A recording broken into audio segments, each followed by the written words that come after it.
नमस्कार दोस्तों, आपके YouTube चैनल स्टडी पॉइंट अभी में आपका स्वागत है। दोस्तों, आज हम आपके सामने इंडियन हिस्ट्री से तुगलक वंश के सभी ऑब्जेक्टिव क्वेश्चन डिस्कस करने वाले हैं। हम बता दें आपको कि इससे पहले हमने मोहम्मद गोरी, महमूद गजनी, गुलाम वंश और खिलजी वंश के सभी पार्ट करा दिए हैं। इसमें हमने आपके सभी महत्वपूर्ण क्वेश्चन करा दिए हैं, जो आपके आने वाले exam SSC, CGL, CHSL, CPO, MTS, railway, UPSC और स्टेट एग्जाम आदि में महत्वपूर्ण साबित हो गए। इसमें जो एग्जाम इसमें जो एमसीक्यू कवर किए गए हैं, ये सभी एग्जाम में पूछे गए प्रश्न हैं, यानी कि ये सभी प्रीवियस ईयर क्वेश्चन हैं, इसलिए इन्हें अच्छे से याद कर ले। तुगलक वंश, जो हमारा तुगलक वंश है, इसके प्रमुख शासक निम्न है। इसके प्रमुख शासक 8 हुए। इसमें पहला है गयासुद्दीन तुगलक, जो 1320 से 1325 ईस्वी तक शासन किया। दूसरा है मोहम्मद बिन तुगलक, इन्होंने 1325 से 1351 ईस्वी तक शासन किया। तीसरा है फिरोज तुगलक, इसने 1351 से 1388 ईस्वी तक शासन किया। चौथा है गयासुद्दीन तुगलक, इसने 1388 से 1389 ईस्वी तक शासन किया। तो पांचवा है अबू बकर, इसने 1989 से 1389 से 1390 ईस्वी तक शासन किया। 6 नंबर हो गया नसरुद्दीन मोहम्मद शाह, इसने 1390 से 1394 ईस्वी तक शासन किया। सातवां हो गया अलाउद्दीन सिकंदर शाह, इसने 1394 ईस्वी में शासन किया। और आठवां हो गया जो लास्ट रूलर था, ये नसरुद्दीन महमूद, ये हो गया 1394 से 1412 ईस्वी तक, जहां पर तुगलक डायनेस्टी खत्म हो जाती है। इसके बाद आती है तुगलक के बाद सैयद वंश और लोधी वंश। आओ आज के क्वेश्चन की तरफ मूव करते हैं। आज का पहला क्वेश्चन है, गाजी मलिक किस वंश का संस्थापक था? गाजी मलिक तुगलक वंश का संस्थापक था। जो गाजी मलिक थे, इन्हीं का नाम गयासुद्दीन तुगलक था। क्वेश्चन नंबर 2, खिलजी वंश के अंतिम शासक नसरुद्दीन खुसरो शाह की हत्या गाजी मलिक ने कब तुगलक वंश की स्थापना की?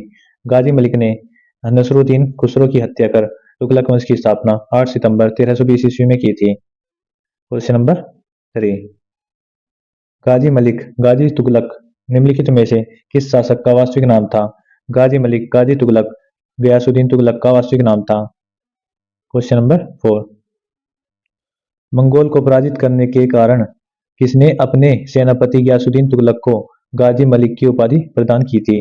अलाउद्दीन खिलजी ने गयासुद्दीन तुगलक को गाजी मलिक की उपाधि प्रदान की थी। क्वेश्चन नंबर 5, गयासुद्दीन तुगलक ने कितनी बार मंगोल आक्रमण को विफल किया था?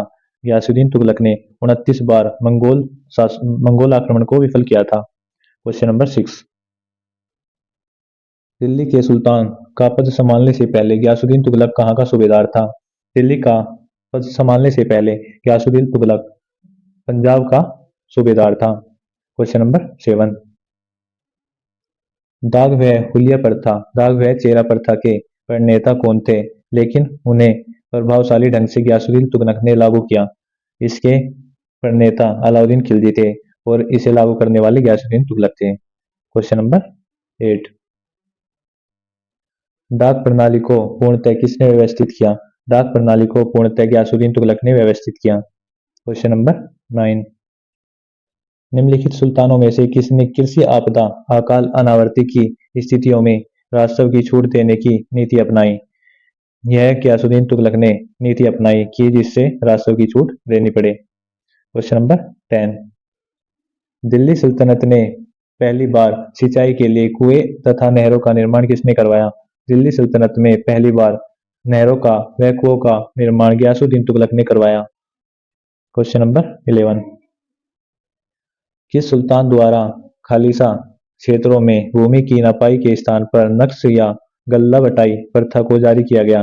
गयासुद्दीन तुगलक के समय में खालिसा क्षेत्रों में भूमि नपाई के लिए नक्श व गल्ला बटाई प्रथा को लागू किया गया। क्वेश्चन नंबर 12, दिल्ली के किस सुल्तान ने यह नियम बनाया कि किसी एक वर्ष में भू राजस्व में 1/10 या 1/11 से अधिक की वृद्धि नहीं की जाएगी?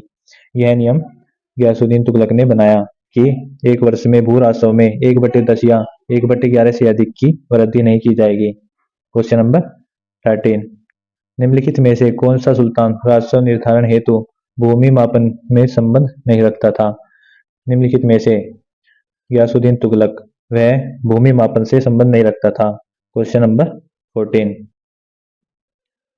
बंगाल अभियान विजय के बाद गयासुद्दीन तुगलक ने किसको संदेश भेजा कि उसके दिल्ली पहुंचने से पूर्व वह दिल्ली छोड़ दे? गयासुद्दीन तुगलक ने निजामुद्दीन औलिया को यह संदेश भेजा था कि दिल्ली पहुंचने से पूर्व वह दिल्ली छोड़ दे। Question number 15। निम्नलिखित में से किस सुल्तान ने निजामुद्दीन औलिया ने भेंट करने से इनकार कर दिया था? सुल्तान गयासुद्दीन तुगलक से निजामुद्दीन औलिया ने भेंट करने से इनकार कर दिया था। Question number 16। दिल्ली अभी दूर है यह चेतावनी किस सुल्तान को दी गई थी? दिल्ली अभी दूर है यह चेतावनी गयासुद्दीन तुगलक को दी गई थी और बदले में गयासुद्दीन तुगलक ने दिल्ली छोड़ने पर उन्हें मजबूर कर दिया था। Question number 17। हुनूज दिल्ली दूर अस्त अर्थात दिल्ली अभी दूर है आप किस सूफी संत से संबद्ध करते हैं? यह सूफी संत निजामुद्दीन औलिया से संबंधित है। निजामुद्दीन औलिया को गयासुद्दीन तुगलक ने चेतावनी दी थी कि उसके दिल्ली आने तक वह दिल्ली छोड़ दे। Question number 18। कौन सा सुल्तान अपने समकालीन संत निजामुद्दीन औलिया को शत्रु मानता था?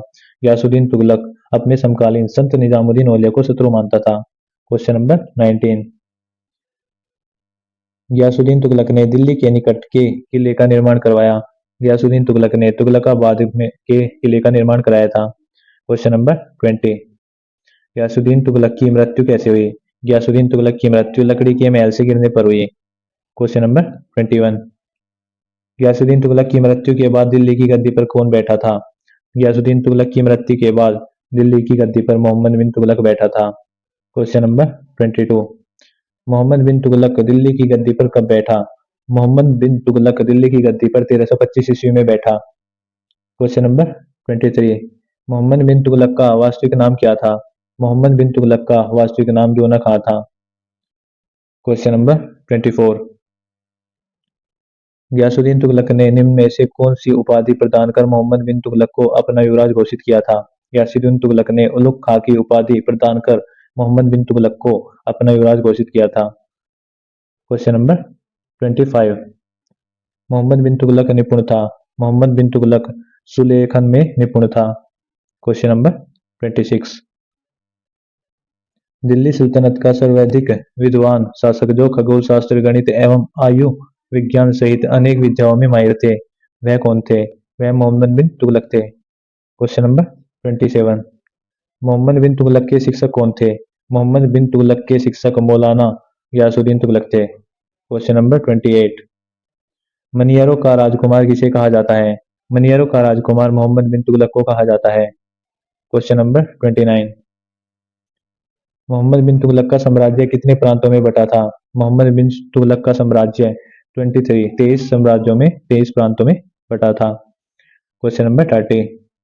मोहम्मद बिन तुगलक ने अपनी राजधानी कहां से कहां बदली थी? मोहम्मद बिन तुगलक ने अपनी राजधानी दिल्ली से देवगिरी तक बदली थी। Question number 31। मोहम्मद बिन तुगलक ने देवगिरी का नाम बदलकर क्या रखा था? मोहम्मद बिन तुगलक ने देवगिरी का नाम बदलकर दौलताबाद रखा था। Question number 32। किस सुल्तान सम्राट ने अपनी राजधानी दिल्ली से दौलताबाद के लिए स्थानांतरित की थी? किस सुल्तान ने? सुल्तान मोहम्मद बिन तुगलक ने अपनी राजधानी दिल्ली से दौलताबाद के लिए स्थानांतरित की थी। Question number 33। Question number 33। Mohammad bin Tughlaq ने अपनी राजधानी दिल्ली से दौलताबाद कब स्थानांतरित की थी?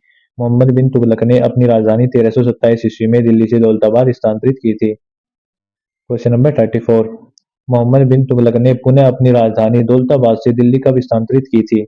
मोहम्मद बिन तुगलक ने 1335 ईस्वी में अपनी राजधानी दोबारा दौलताबाद से दिल्ली स्थानांतरित की थी। Question number 35। मोहम्मद बिन तुगलक ने दिल्ली से अपनी राजधानी किस स्थान पर बदली?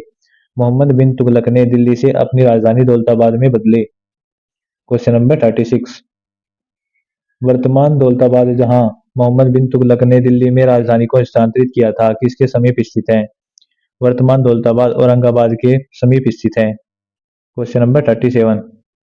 निम्नलिखित में से किस इतिहासकार ने कहा दौलताबाद मोहम्मद की पथभ्रष्ट शक्ति का स्मरण था? लेनपून ने कहा था कि लेनपून इतिहासकार ने कहा था दौलताबाद मोहम्मद की पथभ्रष्ट शक्ति का स्मरण था। Question number 38। दिल्ली के निम्नलिखित सुल्तानों में से किसी इतिहासकारों ने विरोधाभासों का मिश्रण बताया? मोहम्मद बिन तुगलक को सुल्तान को इतिहासकारों ने विरोधाभासों का मिश्रण बताया। Question number 39। निम्नलिखित में से किस इतिहासकार ने मोहम्मद बिन तुगलक को विरोधाभासों का मिश्रण बताया? इतिहासकार एल्फिस्टन ने तुगलक को मोहम्मद बिन तुगलक को विरोधाभासों का मिश्रण बताया? Question number 40। निम्नलिखित में से किस इतिहासकार ने मोहम्मद बिन तुगलक को पागल सुल्तान कहा था?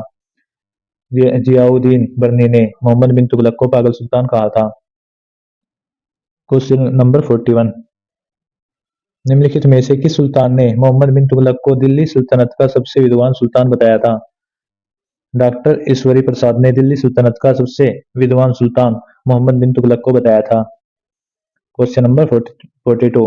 निम्नलिखित तुगलकी राजवंश ने किस सुल्तान ने चांदी के सिक्कों के स्थान पर तांबे के सिक्के चलाए थे? मोहम्मद बिन तुगलक ने चांदी के सिक्कों के स्थान पर तांबे के सिक्के चलाए थे। Question number 43। मोहम्मद बिन तुगलक ने किस देश का उदाहरण लेकर तांबे और पीतल के सिक्के का प्रयोग कर टोकन मुद्रा बनाई थी? मोहम्मद बिन तुगलक ने चीन देश का उदाहरण लेकर तांबे और पीतल के सिक्कों का टोकन मुद्रा बनाई थी। Question number 44। भारत में चमड़े की प्रतीक मुद्रा किसने प्रारंभ की? भारत में चमड़े की प्रतीक मुद्रा मोहम्मद बिन तुगलक ने प्रारंभ की। Question number 45। 1329 और 1330 के बीच किसने तांबे के सिक्कों के रूप में प्रमाण स्वरूप मुद्रा प्रचलित की थी? मोहम्मद बिन तुगलक ने 1329-1330 के बीच में तांबे के सिक्के की प्रमाण स्वरूप मुद्रा प्रचलित की थी। Question number 46। भारत में सर्वप्रथम सांकेतिक मुद्रा टोकन करेंसी का प्रचलन किया था? मोहम्मद बिन तुगलक ने टोकन करेंसी का प्रचलन किया था। Question number 47। मोहम्मद बिन तुगलक ने किस योजना के तहत सांकेतिक मुद्रा करेंसी का प्रचलन करवाया?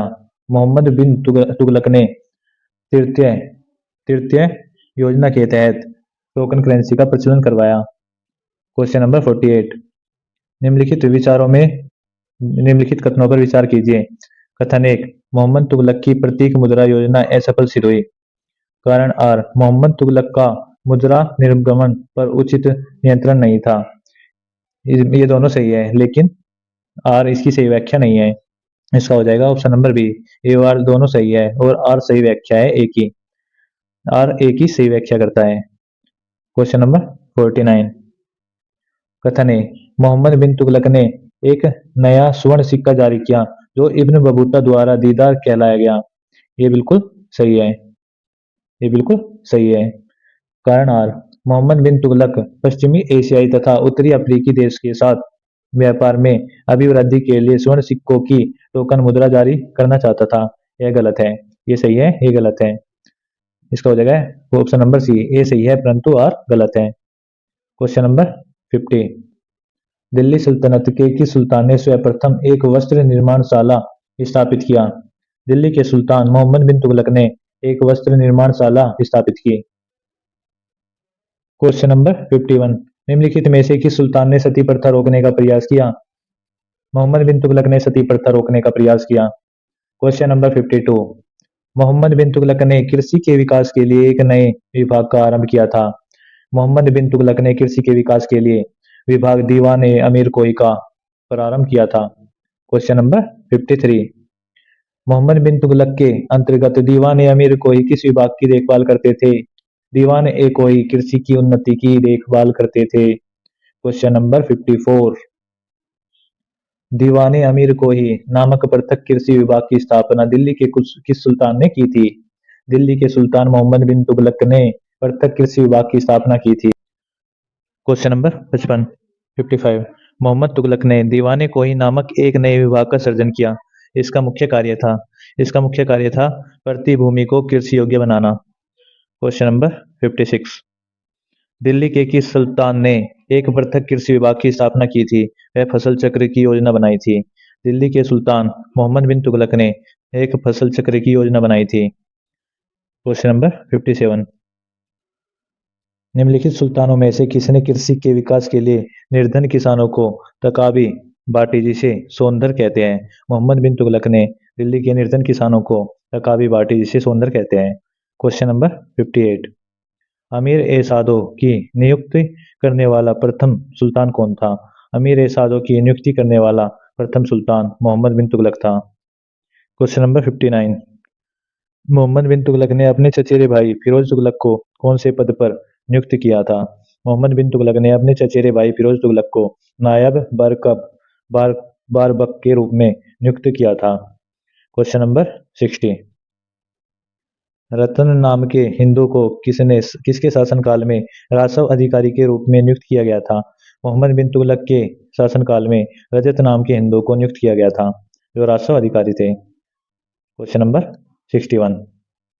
निम्नलिखित में से दिल्ली का कौन पहला मुस्लिम शासक सुल्तान था जिसने होली त्योहारों के सार्वजनिक उत्सव में भाग लिया?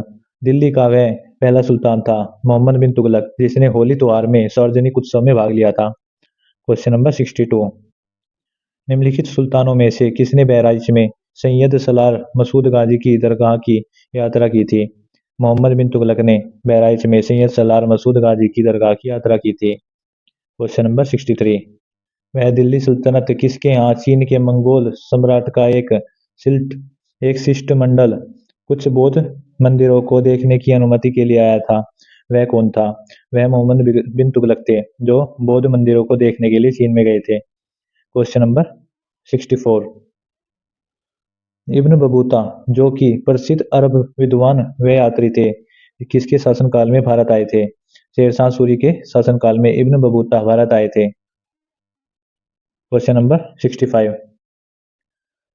14वीं शताब्दी का प्रसिद्ध यात्री इब्न बतूता निवासी था। इब्न बतूता उत्तरी अफ्रीका का निवासी था। Question number 66। मूर देश की यात्री इब्न बतूता किसके शासनकाल में भारत आए थे? मूर देश के यात्री मोहम्मद बिन तुगलक के शासनकाल में भारत आए थे। Question number 67। निम्नलिखित में से किसने सल्तनत काल में प्रचलित डाक व्यवस्था का विस्तृत विवरण किया है?